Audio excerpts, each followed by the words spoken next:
E aí, meus amigos, sejam muito bem-vindos a mais um Noites Sombrias. Hoje a gente está fazendo aqui uma dobradinha com essa tríade do Fidedigno. A gente gravou recentemente aí o TBT número 3, que foi ao ar ontem, e hoje a gente está gravando aí o Noites Sombrias número 3. E iremos falar sobre os melhores lobisomens do cinema. É um tema que a gente gosta pra caramba, né, cara? Vampiro, lobisomem, acho que são as criaturas mais marcantes que a gente tem aí. Nada melhor do que falar dos melhores lobisomens do cinema, mas vale lembrar que o primogênito do cinema foi o Wilfred Glendon, interpretado pelo Henry Hu no filme Lobisomem de Londres de 1935. Porém, ele não é o lobisomem mais marcante do cinema. Na verdade, o lobisomem que marcou o lugar dele no mapa, na cultura popular, foi o Larry Talbot, do filme O Lobisomem, de 1941, que ele foi interpretado pelo Lon Chaney Jr., e teve um remake em 2010 que todo mundo lembra, né? Que foi com o Benício Del Toro, Anthony Hopkins, Hugo Weaving, Emily Blunt.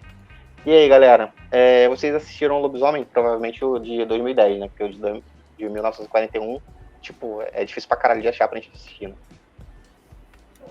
Eu assisti o de 41 porque na época. Porra! Né, na época tinha, por exemplo, o Estadão, a Folha de São Paulo tinha aqueles clássicos do cinema, sabe? Que eram os DVDzinhos. Então, tipo, você comprava uma edição do jornal e vinha o DVD. Aí, tipo, aí tem, né? Tinha Chaplin, Tempos Modernos, né? Tinha Os Três Patetas, enfim. E tinha também o Lobisomem, né?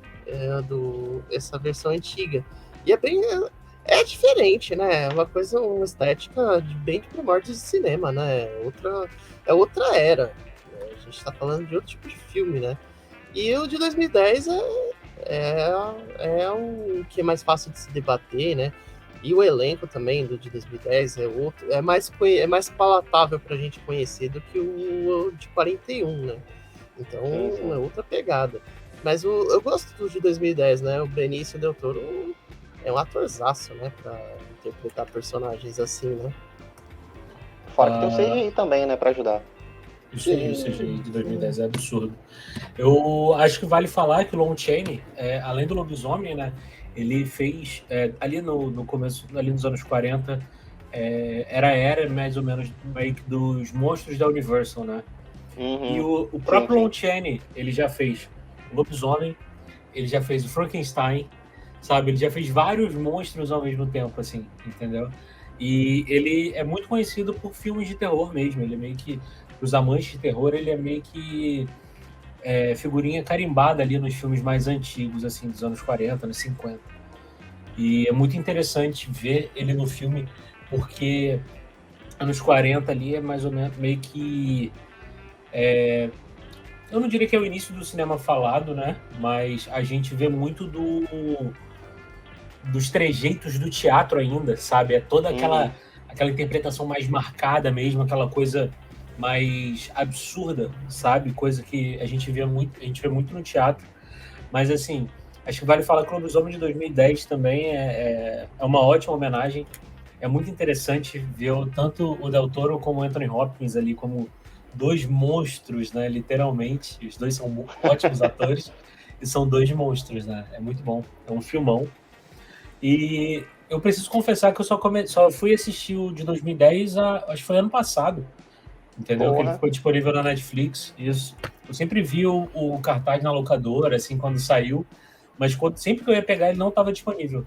Aí eu acabei assistindo ano passado, tava zapeando a Netflix, vou assistir, sabe? E é muito bom, é um filmão. Uma das cenas mais marcantes para mim nesse Lobisomem de 2010 é justamente quando o Benício Del Toro faz a primeira transformação dele, que ele tá preso numa, tipo, uma cadeira. Cara, ele tem um momento que ele abre a boca dele assim, tipo, a língua dele meio que dá uma lambida assim no ar, sei lá, cara. Aquele momento ali, tipo, quando os caninos estão crescendo e tal, a cena dele se transformando é muito maneiro. Tipo, tem um momento do CGI que aparece a pupila dele dilatando, o olho abrindo assim, um pouco mais que o normal. Aquela cena é bizarra. Ficou muito foda. A superestimulação dos é mais ligada à histeria ou ao estado compulsivo.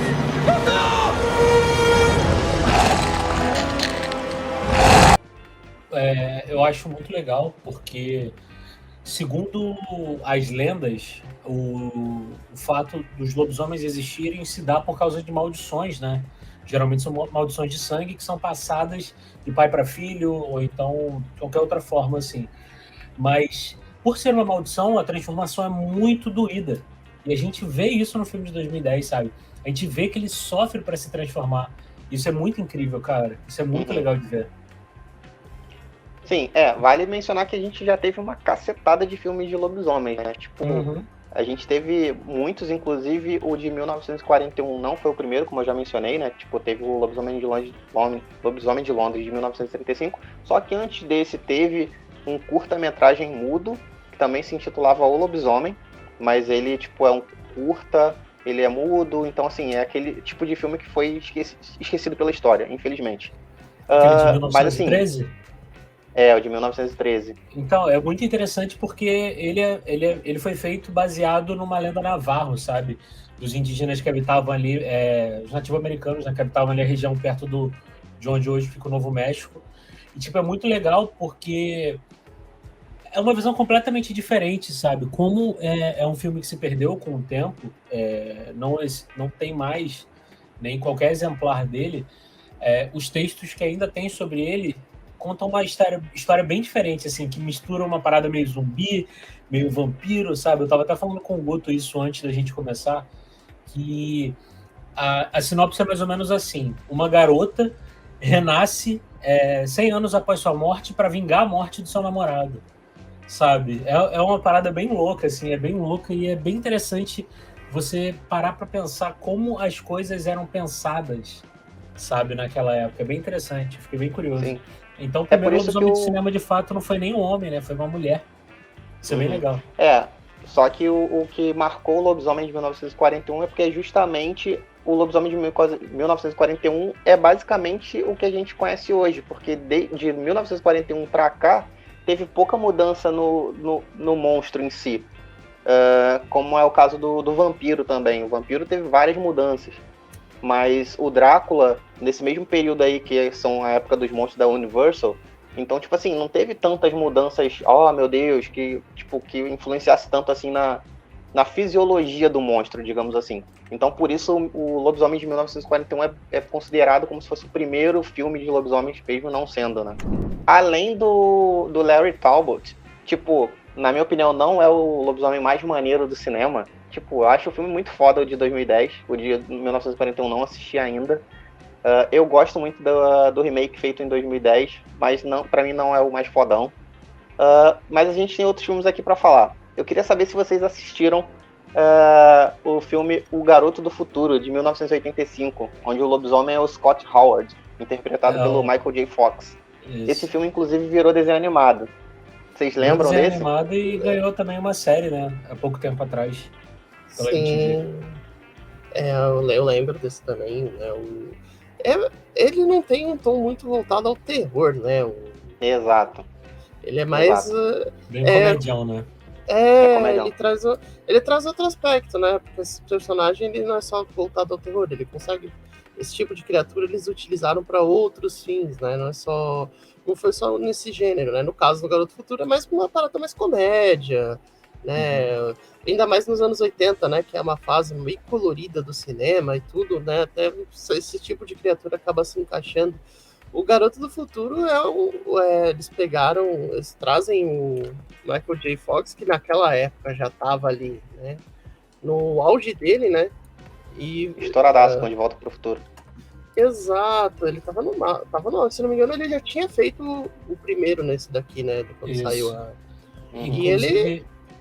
Desculpa te interromper, Henrique. A localização, Garoto do Futuro, é exatamente para mostrar que era ele, entendeu? Que era ele que estava no filme, para chamar o pessoal de Volta para o Futuro pro filme. Porque a tradução original não tem nada a ver, que é Teen Wolf. Sim. Teen Wolf. A gente mencionou no vídeo do TBT, se vocês assistirem depois o vídeo do TBT, a gente fala de filmes que foram sacaneados pelo marketing dos estúdios, né? Então aqui nesse caso é justamente ao contrário. O estúdio, a equipe de marketing do estúdio aproveitou o hype de Volta para o Futuro, mudou o nome, nada a ver, mano, botou o nome nacional, né? Garoto do Futuro, justamente para pegar a onda ali de Volta para o Futuro, que também era estrelado pelo Michael J. Fox. Isso, foi uma jogada muito genial. Apesar do título ter ficado uma bosta, né? Vamos dizer que nos anos 80, essas traduções de título não foram assim, né, uma genialidade, né, porque só para incluir isso, tentar realizar algum tipo de conexão, eles meteram esse papo e não tem nada a ver de futuro a história, né? Sim. É uma coisa que é bem... que tem outros títulos, né? Recentemente, né, vai sair mais um filme do Chamado, né? E muita gente achou que o Chamado... Aqui vai sair como Chamado 4, mas não tem nada a ver com as outras histórias da versão americana que já são conduzidas. E é um tipo de erro que é muito semelhante ao que acontece nesse caso, né? Mas o estilo dele é bem diferente, né? Desse lobisomem do Garoto do Futuro, né? Tem toda uma coisa bem mesmo voltada à comédia, um estilo... Na verdade, ele parece muito mais o Chewbacca do que exatamente um lobisomem em si, né? Se a gente for fazer uma pequena comparação.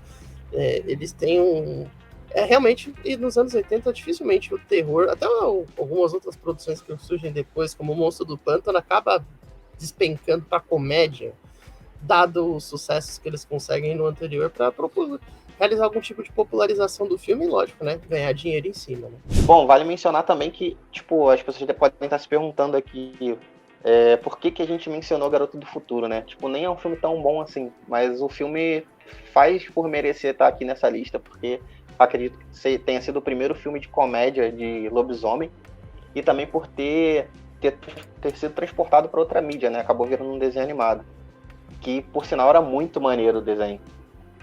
Um filme super comédia, super família, bem sessão da tarde, e eu acho que é interessante a gente colocar ele na lista, porque, assim, até hoje acho que a gente não tem filmes de lobisomem de comédia, né? Quer dizer, filmes de comédia de lobisomem. Naquela época, né, eles tinham muito essa coisa da narrativa cross-mídia, né? Que hoje todo mundo conhece como universo compartilhado. Mas, por exemplo, outros filmes também, né, naquele período, Rambo virou animação, Monstro do Pântano virou animação também nesse período. Então, era uma coisa que realmente a ideia era fazer isso, né? Uma coisa mais family friendly para todo mundo, tipo, vamos fazer uma série animada, vamos fazer um seriado. Tipo, expandir o máximo possível a produção para conseguir abranger e pegar mais público possível, né? Passando dos anos 80, a gente começa a entrar nos anos 2000 e, tipo, já temos mais CGI, efeitos práticos mais práticos, digamos assim, muito mais legais de se ver na tela. E teve a estreia de uma franquia que muita gente ficou com o pé atrás, que era a franquia Anjos da Noite, em 2003. Ali a gente conheceu o Lucian, interpretado pelo Michael Sheen, e ele é o primogênito de uma nova espécie de lobisomens, os Lycans. Então, assim, acho que desde a franquia Anjos da Noite a gente passou a ouvir mais do termo Lycans. Então, assim, é uma subespécie de lobisomens. Cara, eu curti pra caramba Anjos da Noite assistindo no cinema, mesmo meio receoso de ser uma bomba. E achei muito mais foda ainda Anjos da Noite e a Rebelião, que é onde você mergulha na história, de fato, do Lucian. E eu queria saber o que vocês acham desse lobisomem tão marcante da franquia Anjos da Noite, mesmo que a franquia tenha sido uma bosta ladeira abaixo, né? Porque os outros filmes a gente sabe como é que foi. Não sei se vocês chegaram a perder o tempo de vocês de assistir esses outros filmes. Eu acho que, na verdade, quando eles colocam esse termo Lycan, lembra muito RPGs, né? Porque quem joga RPG sabe muito bem que não fala-se lobisomem, é licantropos, né? Que tem o lance da licantropia, que é a transformação através da fase da lua, aonde se conecta, né, com Anjos da Noite, né? E esse lance do Lucian ser um licantropos que não precisa da lua para se transformar, né? Porque eles têm toda essa questão, né, de se transformar à noite. É uma parada diferente. E por incrível que pareça, eu gosto muito de Anjos da Noite, né? Ele tem uma estética que que marcou uma época, assim como, por exemplo, Matrix, né? Que o pessoal usava óculos e, sobretudo, aqui era a época do couro e vinil, né? Muita gente se vestiu muito nesse estilo mais gótico, né? Inclusive, Anjos da Noite tem uma estética que remete muito a alguns RPGs conhecidos, como Vampiros, né? Sim. A própria descrição do Lycan, né, que eles colocam, lembra muito os conceitos que tem nesse RPG. E o Lucian, apesar de ser ele é meio que o vilão da história, mas ele tem todo um contexto de uma história de amor e tudo mais, né? Uma parada meio Romeu e Julieta entre criaturas desse universo, que é muito legal nesse personagem, né? Quando você tem Anjos da Noite e Rebelião, que você tipo, vê tudo isso daí expandido em um filme inteiro, acho que é um dos melhores filmes da franquia, na verdade, né? Tem toda uma questão também não só de dominância, né, entre essas duas espécies, mas também como se constrói essa rivalidade nesse mundo. E quando você vê o Lucian, as transformações deles também eu acho que são muito interessantes, que é uma coisa bem biológica, né? Você vê, assim, os ossos do cara torcendo, Sim, sim. o externo abrindo, assim, o rosto dele começa o maxilar vai se destroncando, assim, de uma forma muito forte, né? Você ouve o barulho do osso. Eu acho as transformações deles são sensacionais. No primeiro filme tem uma cena que é fodástica, né? Que eles estão lutando, o cara tá atirando nele, ele vai começar a se transformar, você vê a bala, tipo, saindo assim. Saindo da pele. E é legal que esse tipo de lobisomem dele, né? O Lycan, ele é uma criatura que, tipo, nesse universo ela vai ganhando outras proporções. Se não me engano, no último filme, né? Ou no penúltimo, antes de Guerras, acho que é Revolução, que se chama o penúltimo. Eles criam licantropos de quase 6 metros, né? E ele consegue se tornar muito mais que isso por causa que eles usam genética. Então não é só aquela coisa da criatura mágica, da maldição. Ele tem uma pegada realmente de uma parada muito fisiológica, né? E também o Lycan do Lucian é foda, e ainda usam muito da história dele para expandir essa franquia. E quando eles criam esse lobisomem de muito gigantesco, é muito foda, porque você vê aquela criatura, tipo, mano, o cara esticando a pata, assim, pra pegar a Selene, mano, o cara tem uma pata de quase 5 metros, assim, pra pegar o bicho, pra puxar. É muito foda. E é um dos meus favoritos, né? Principalmente quando a gente trata dessa criatura mais moderna, né? Eu dei uma risada quando o Ricken tava descrevendo aqui o Lycan alterado geneticamente, fica gigantão, porque ele falou, um dos meus preferidos e tal, tipo, o gosto é uma parada muito particular, né, cara? Porque eu achei muita trecheira esse filme. Tipo, acho que depois do primeiro, segundo e até o Anjo da Noite e a Rebelião, o resto eu achei muito ladeira abaixo, assim, tipo, achei muita trecheira. E é engraçado, tipo, porque não é porque é ruim pra mim que vai ser ruim pra todo mundo, né? Então, a gente sempre respeita a opinião dos outros. É legal saber que tem gente que gostou, que viu algo de bom naquela produção. Porque, depois ali da Rebelião, né, muda muita coisa na questão da produção, né, tanto que até nossa, esqueci o nome dela, que faz a Selene, né? Kate Beckinsale. Kate Beckinsale. A Kate Beckinsale, ela já não volta por questões dela ter interesse e tal, né, tanto que as participações a partir de alguns momentos do filme são bem mais esporádicas, eles tentam buscar outros núcleos, estavam preparando outro protagonista. Mas esse primeiro, se não me engano, é a Evolução, que é o que vem depois da Rebelião. Sim, eu acho muito bom. Vocês estão ligados que a Kate Beckinsale era casada com o Michael Sheen, né? Sim, eles se casaram nessa época desse filme. Aí ele traiu ela e trocou ela pra uma mulher mais nova, há pouco tempo. Que vacilo. Que trouxa. Pô, ela é mó gata, cara. Ela, tá maluco. E ele é feio, cara. É isso que eu digo. Mulher não tem que dar chance pra homem feio, não, pô. Exatamente. Gente do céu. Cara, aproveitando o gancho que a gente tá falando da Kate Beckinsale, a gente pode entrar já no próximo filme. É Van Helsing, o Caçador de Monstros, de 2004, estrelado pelo Hugh Jackman. Tem TBT lá no site de Van Helsing. Filmão. Boa. Tava disponível na Netflix na época que eu escrevi. Eu não lembro se ainda tá. Mas dá uma procurada aí que é um filmão. Vale muito a pena. A gente vai deixar o link do TBT aqui na descrição, depois confere lá a indicação do Bruno. E no filme Van Helsing a gente tem o Velkan, que é o irmão da Anna, que é a personagem da Kate Beckinsale. O Velkan é interpretado pelo Will Kemp, e ele, para proteger a irmã de um ataque de um lobisomem, ele tipo se joga para tirar a Anna da frente do lobisomem, e ele acaba sendo atacado por ele, e depois a gente descobre que ele se tornou um lobisomem. Pra mim, na era do CGI, essa é a melhor transformação de lobisomem até hoje. Não é a minha transformação favorita, mas na era do CGI, cara, o Velkan se transformando em lobisomem é muito foda. Ele começa a escalar a parede, tipo, porque é meio que ele tá num surto da maldição e a gravidade parece que já não funciona mais pra ele. Ele começa a escalar a parede, parece, sei lá, um fantasma que porra e ele começa a rasgar a própria pele, a gente vê os pelos por debaixo da pele conforme ele vai arrancando. Cara, essa cena é surreal, é surreal. falando nessa cena, né, que lembra muito aqueles filmes tipo Drácula de Bram Stoker, que o Guto adora também, né? E que, tipo, a criatura, quando começa a se manifestar, né, ela começa a escalar a parede, né? É muito legal que, tipo, é como se a maldição estivesse por debaixo da pele, né? Por isso que ele arranca, ele começa a puxar a pele dele e começa a sair o lobo. Né? Mas apesar dessa transformação ser foda, eu acho que a do Hugh Jackman é mais tipo, mais pica, tá ligado? Porque quando ele toma é tipo uma seringa, uma coisa assim, né? Pra ele poder se transformar. Mano, ele começa com um maior gritão, né? E de repente começa a ficar um bagulho, um lobo bem preto, né? Super grandão.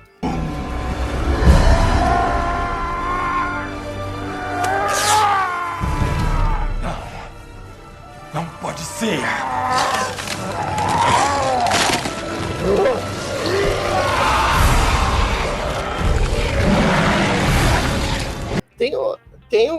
Tem meu favoritismo também, porque tem essa coisa mais mágica, né? Ele já é um outro tipo de universo, comparado, por exemplo, Anjos da Noite, mas não deixa de ter Kate Beckinsale caçando um lobisomem, né? Então é mais, se não me engano, Anjos da Noite tá na mesma época, né? Então ela tá assim no topo disso daí. E um ano depois. Um ano antes. Então, tipo, ela fala, vira a mulher ali no cinema e fala, mano, vamos chamar ela pra fazer isso aqui também, ó. Ela tem experiência com lobisomem, vamos colocar ela aqui.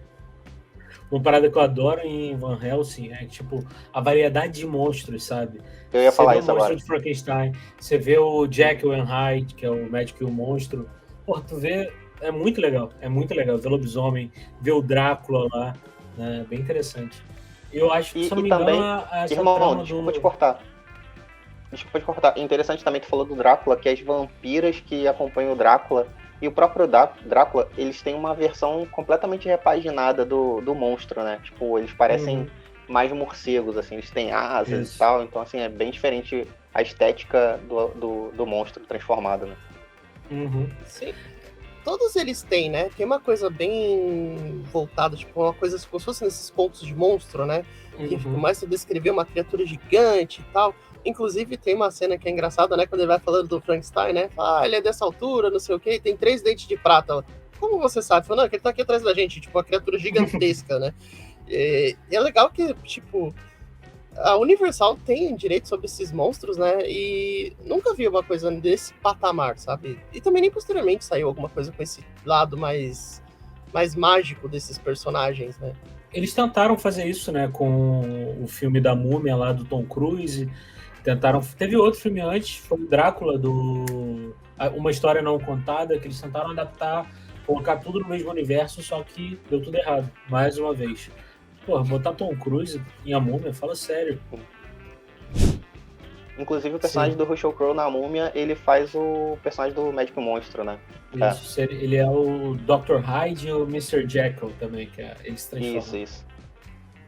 Isso, então, tirando o Tom Cruise nessa equação, tava com uma proposta interessante, né? Tipo, desse mundo com essas criaturas. Mas eu acho que Van Helsing ainda nesse ponto ele se sai muito bem. Isso que eles só tiveram um filme, né? Pra contar tudo isso. Exato. Isso. Eu acho que a gente entrou numa reunião de monstros, assim, desde a Liga Extraordinária, tá ligado? Que é uma porrada de monstros junto também, só que é um lixo. Deus me livre.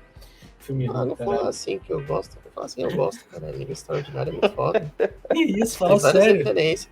Porra, vários contos, pô, aquele do Dorian, né? Que é o da pintura. Isso, o retrato do Dorian Gray. Tem Van Helsing, tem sobre o Homem Invisível. O Homem Invisível, tipo, vários contos. Tem o Médico Monstro, tem o Alan Quarterman, que também é outro tipo de historinhas que tinha também naquela época. Tem a Mina, na verdade, que não é o Drácula, né? É a Mina, que é a vampira. Que na história do Drácula, a Mina também ela é mordida, né? Isso. Então eles aproveitaram. Eu acho que não é um filme ruim nisso aí. Obviamente saiu numa época que não era tão. Não é numa época. Saiu numa época que talvez fosse errado. Se saísse atualmente, com certeza todo mundo ia estar falando, nossa, que coisa maravilhosa, né? Até porque agora é muito mais palatável fazer esse tipo de coisa, né? Então, mas aí também esse filme, né, Liga Extraordinária, tentou adaptar ali o quadrinho, né? Os quadrinhos que eram lançados na época. E que são bem confusos, assim, se você não acompanhar, se você for pegar algum do meio, sabe, acaba sendo bem confuso. No Brasil, ele é lançado pelo Devir, tem bastante edição já, mas, assim, recomendei atrás, que são histórias bem legais. Algumas delas são escritas até pelo Alan Moore, né? Sim. É verdade. Filme de monstro é sucesso, né, cara? Tipo, por mais bosta que seja, você tem um monstro, tipo, é legal porque tem monstro, sabe? Por mais que o filme não seja tão bom assim. Voltando aos lobisomens, na nossa lista, que é bem curtinha, a gente vai deixar o link aqui de um artigo muito mais completo lá no site, vai estar na descrição. Essa lista aqui em vídeo vai ser mais breve.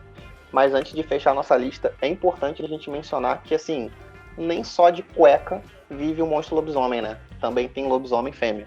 Ou, sei lá, lobisomem mulher, não sei como é que a gente vai chamar essa porra. O primeiro filme com uma lobisomem mulher foi La Lupa Manara, de 1976, um filme italiano. Só que é mais um daqueles tantos filmes que são engolidos pela história e ninguém lembra. Mas eu quero mencionar aqui Um Lobisomem Americano em Paris, de 1997. E a personagem que tá aqui na nossa lista é a Serafine Pigot, que a gente descobre que é uma lobisomem, né, ao longo do filme. Já vou estar dando um spoilão aqui do filme, foda-se. Mas ela é uma lobisomem. Ela é linda, ela é linda. Queria ver ela em mais produções. Então, assim, o filme em si, Um Lobisomem Americano em Paris, não é um filme bom. Eu concordo. Mas não tem um CGI maravilhoso. O CGI não é bonito de se ver, não é natural. O filme é fraco, mas é importante ele estar aqui nessa lista justamente por termos uma lobisomem mulher. Então, acho que isso é interessante. Ele tem dois méritos, na verdade. Ser uma continuação tentar ser uma continuação à altura de Um Lobisomem Americano em Londres e falhar miseravelmente, infelizmente, e ter uma lobisomem mulher. E aí, vocês assistiram Lobisomem Americano em Paris? Vocês gostaram? Conhecem a Serafine Pigot? Vamos lá, que esse aí tem dois lados, né, dessa moeda, porque realmente é um filme de terror. Isso aí é um filme de terror bem clássico, né? Porque é aquele orçamento mais baixinho, né? Não dá pra você também, né, tipo, investir em técnicas tão mais apuradas, mas também não ficou abraçado aos anos 80, né? Que pegava a pessoa, botava a cabeça de lobo, né? E falava, não, vamos fazer isso aqui. Eles tentaram, né? Mas eu acho legal que, tipo, é um filme sangrento do começo ao fim, né? É gente tomando sangue porque eles precisam de se alimentar de sangue, né? E, tipo, mano, as formas que isso acontece é muito engraçado. A transformação do menino que é mordido, né, pela Serafine também é muito foda. É, tipo, ele acorda, ele vê ele começa a ver as fantasmas das vítimas, é uma coisa muito louca. Ele, às vezes, até lembra um pouco, realmente lembra muito aqueles filmes de terror bem trash, né? Tipo, não tem o glamour do trash de ser, tipo, nossa, isso aqui é tosco pra caralho. Mas, ainda assim, ele que, tipo, que o trash você vai pro outro lado, né? É tão ruim que você fala assim, pô, isso aqui tá foda, mano, tô curtindo. Mas é legal que isso aí tem toda também uma parada, tipo, de seita, de cultura, né, entre eles lá dos lobos. E a Serafine é uma personagem sensacional, né? Eu queria que eles tivessem explorado um pouco mais nessa personagem, não só no filme, né? Mas também, sei lá, faz um outro filme lá junto, né? Até porque o orçamento tá baixinho, cabia no bolso, dá pra fazer várias coisas. Principalmente naquela época, né? Que, e se não me engano, teve seu sucessinho ali. Não foi assim, nossa, uma bilheteria maçante como se tem terror, mas também teve seus méritos, né? Preciso confessar que não conhecia esse filme, tá? Não conhecia, mas eu amo a Julie Delpy. Ela faz uma das minhas trilogias favoritas, que é a trilogia do Antes. Vão atrás, que são ótimos filmes. Mas Lobisomem Americano em Paris está disponível no Prime Video. Eu vou assistir hoje. Aí, ó. Tá? Olha aí a informação. Boa, Bruno. Valeu. Caralho, aqui informação. Na hora. Mas eu vou assistir, tá? E eu tô bem curioso. Porque o Lobisomem Americano em Londres é absurdo, né? É um clássico. E, cara, é muito bom. É maneiro. Tem cena até lobisomem comendo o coração do outro, mano. Porra, sim. Cena maneira. E, assim, apesar de ser uma continuação direta, ela é bem sutil. Tipo assim, poucos conseguem perceber que ela é uma ligação direta de Um Lobisomem Americano em Londres, né? Apesar do título ser muito parecido. Mas a Serafine, ela é filha da Alex Price, que é enfermeira do David Kessler, que é o lobisomem americano, né? No primeiro filme. Então, assim, no primeiro filme, o David, ele é cuidado pela Alex Price no hospital, depois ele vai pra casa dela, porque ele não tem pra onde ir, ela se envolve com ele, e eles transam no filme original, de 1981. Então, nesse filme de 1997, é mostrado que ela é filha da Alex Price. Se ligou? Só que ela acaba depois se envolvendo com outro cara, um francês e tal, e que é o padrasto da Serafine. Então, assim, é bem sutil essa informação. A Alex Price, ela até aparece no filme, se eu não me engano, mas muito brevemente. Então, assim, tirando o título do filme, pouca gente consegue perceber que é uma ligação, uma continuação direta de um lobisomem americano em Londres. Eu achei isso bem legal. Inclusive, né, a cena dessa versão, né, do lobisomem americano em Paris, ela lembra algumas coisas, né, porque ela cuida dele também e tudo mais, tem as suas semelhanças, mas é difícil mesmo, pouca gente repara que tem conexões, ou então sequer sabe que existia, né, um filme anterior, né. Uhum. O filme não tentou se apoiar completamente no filme original, né? Então, assim, isso tem o seu mérito, né? Tipo, não vou me apoiar só no filme original, que é um clássico. E já falando de um lobisomem americano em Londres, que a gente tanto tá falando aqui, a gente vai falar do David Kessler, que provavelmente é o melhor lobisomem do cinema de todos os tempos. Taca em pedra quem achar o contrário, mas eu não tô nem aí. Inclusive, o Rick Baker, que fez a maquiagem do lobisomem, no filme Lobisomem Americano em Londres, ganhou o Oscar de melhor maquiagem, que inclusive foi a estreia da categoria na premiação da Academia em 1982, né? O filme foi lançado em 81, o Oscar foi em 82, e ele ganhou o Oscar aí de melhor maquiagem, que pra mim é a transformação mais foda do cinema. A cena que ele tá no apartamento inclusive da Alex, né? Que é quando ele se transforma pela primeira vez, essa cena é sensacional e é 100% efeito prático. Ele é só maquiagem. Eu vi os bastidores, ele tá meio que no chão, assim, tem um buraco no chão, ele tá só com a metade pra fora. A parte das pernas que ele se torna um lobisomem ali é tudo maquiagem, é muito foda. Meu Deus do céu, que trabalho de maquiagem perfeito. É muito louco. Dissertem sobre essa obra-prima. É muito louco aquilo da perna dele crescendo, sabe? Mudando assim, porra, muito absurdo. Muito absurdo. A qualidade dos efeitos práticos, né? Se usava diodo naquela época com muito mais frequência. E até que não tinha recursos para você fazer, tipo, nossa, vamos fazer uma transformação, tipo, né? Mas é um excelente filme, pô. O Lobisomem Americano em Londres é classiqueira. Inclusive tá aqui também no Prime Video, né? Se você der uma pesquisadinha, ele aparece também. Se você pesquisar no Lobisomem no Prime Video, aparecem umas coisinhas aqui que vale muito dar uma olhada, né? Mas o Lobisomem Americano em Londres é muito bom também. Inclusive, eu elogio bastante o trabalho de direção desse filme. É uma direção que eu acho excelente, principalmente se tratando do gênero, né? Porque é muito difícil você retratar esse tipo de filme com essas criaturas e tal. Então você vê que até ali os anos 80, tudo mais, você vê que são bem espaçados, né? Os lançamentos desses filmes.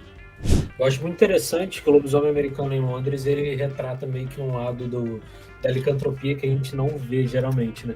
Acho que é mais ou menos a mesma coisa que o lobisomem mostra, sabe qual é? Que é o sofrimento. Porra, pra mim, cara, a transformação de lobisomem tem que ser sofrida, sabe? Tem que ser, cara. Porque, porra, tem uma de uma série que eu assistia, acho que foi a primeira produção original da Netflix, que foi Hemlock Grove, que, tipo, uma família de ciganos, eles eram licantropos, tá ligado? Eles eram lobisomens. E, tipo, é como se o cara, na hora da transformação, o cara sofria muito, as costas dele doíam, não sei explicar, tipo, mudava. E quando ele abria a boca, assim, saía a boca do lobisomem de dentro dele, tá ligado? E rasgando ele de dentro pra fora. Porra, era muito foda. Era muito foda, sabe? E, tipo, ver isso em um lobisomem americano em Londres é brabo demais. É muito brabo. Muito brabo. Então, imagina se você tivesse nessa época, né, os efeitos que se tem, os efeitos práticos que tem hoje, né? Aliás, só para citar aí o Hemlock Grove que o Bruno citou, né? Ele tinha Bill Skarsgård no seu elenco, né? Acho que foi o primeiro papel dele, papel grande, assim. Tem a Famke Janssen também, que fez a Jean Grey nos filmes de X-Men. E eles são vampiros nessa série. A família deles é a família de vampiros. Aí rola bem que embate na família, sabe? Entre a família dos lobisomens e a de vampiros, assim. Eu queria citar o filme nacional com a Marjorie este ano. O nome é As Boas Maneiras. O filme está disponível na Netflix. É um ótimo filme de lobisomem e é bem interessante porque mostra como nós, brasileiros, temos também as lendas, né? As lendas locais sobre lobisomem, essas coisas assim.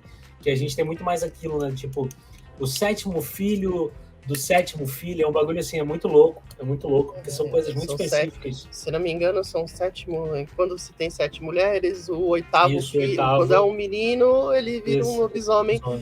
Inclusive, né, Cidade Invisível tem lobisomem, né? Muito bacana citar. Segunda temporada tem? Tem segunda temporada. Olha o spoiler aí. A pergunta que não quer calar é se a Marjorie este ano vira um lobo-guará. Não, mas nem... Olha só como que é bizarro. Ela nem é um lobisomem, entendeu? Ela tá grávida do filho de um lobisomem. Puta que pariu. É muito louco. O instinto é muito absurdo. Porque, tipo, durante a gravidez, tem uma mulher pra ajudar ela, não sei o quê. Aí fala assim, não, pô, é normal ter desejo e tal. Aí, tipo, corta, assim, a cena no meio da noite, ela na cozinha escura, comendo carne crua na geladeira, tá ligado? É muito louco. Tipo, o filme é meio arrastado, mas é muito bom mesmo. Eu quero fazer 2 perguntas pra vocês. A primeira é, na opinião de vocês, qual o lobisomem mais marcante do cinema e qual o filme que tem a melhor transformação de lobisomem, na opinião de vocês? Ricken. Eu vou ficar com Anjos da Noite mesmo, porque, mano... É o melhor filme? Não, dos dois. Não é nem essa versão desse lobisomem. A própria do Lucian mesmo, né? Porque o Lucian tem essa coisa, né, também de sentir dor, né, quando ele se transforma, né? Só que tem uma coisa que tem uma parada que eu gosto, que é o RPG, né? O frenesi, que ele começa a se tornar o lobisomem o Lycanthropus em Anjos da Noite, ele se torna forte pela raiva também, né? Então, quanto mais ele fica com raiva, ele entra no estado de frenesi e se transforma. Então, eu acho sensacional esse jeito. Bruno, na tua opinião, melhor filme de lobisomem e melhor transformação de lobisomem no cinema? Pô, eu acho que o melhor filme de lobisomem, eu vou falar o Lobisomem de 2010. E melhor transformação, Lobisomem Americano em Londres. Mas o Lobisomem Americano em Londres eu acho que é mais por causa da evolução, sabe? Dos efeitos práticos que a gente vê. Pô, é muito louco aquilo, é muito louco. E, tipo, até o rosto dele mudando, assim, sabe? Aquele bagulho com efeito prático muito brabo, você tá doido. Eu concordo com o Bruno. Não na questão de melhor filme. Pra mim, o melhor filme vai ser Um Lobisomem Americano em Londres. E também a melhor transformação, a cena do quarto ali, onde o David tá se transformando. Eu acho que, assim, melhor filme de lobisomem pelo contexto em si, sabe? Naquela época não tinha CGI, os bonecos eram todos animatrônicos, a direção tinha que utilizar muito de efeito de luz para poder esconder toda aquela produção feita, sabe? Porque, assim, era um boneco enorme, todo peludo. Se você olhar o lobisomem do filme Lobisomem Americano em Londres, sei lá, um boneco, uma réplica, tipo, era um lobisomem muito zoado, tá ligado? Só que com os efeitos de luz que eles utilizavam nas filmagens, cara, se transformou numa criatura icônica pro cinema, tá ligado? Então, assim, a qualidade, o esmero que eles fizeram no filme, tipo, o filme podia ser até ruim, cara, mas, sei lá, é maravilhoso demais. E a transformação, justamente essa cena que você mencionou, pra mim, ela é marcante até hoje.